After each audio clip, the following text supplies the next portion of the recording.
start out giving me your name. Hi, I'm David Fain. I'm the volunteer with Bess the Book Bus.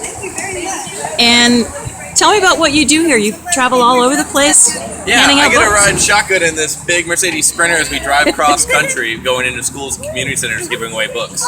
We're in the very beginning of a 6-week tour that takes us all the way up the East Coast into Maine. We'll be going to Fort Fairfield, Fort Kent, Holton. We're here in Bangor today before going back down through Pennsylvania, New York, New Jersey, and Virginia. A couple other stops along the way.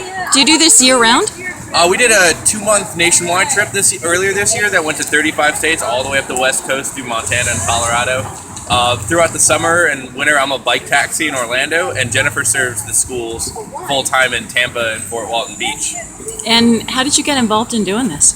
I got really lucky. I was in the AmeriCorps, and after my year of service ended, I went back up to Ohio and got in contact with someone who traveled about as much as I did and mentioned the book bus. So we're up to 4 a.m. playing euchre, trading stories, and you got to get me on this bus. And later that spring it happened. I met Jen 3 days before we left on a 5-month trip. Awesome. And how much do you love handing out free books to kids? This is the most amazing thing I can think of. Doing it for 4 years, we've seen all different types of areas. My first stop was in Tuscaloosa, followed by the Mississippi Delta. But even in here in rural Maine and in the city, you can see different types of need. Sometimes the access to books is limited by financial needs, sometimes geographical.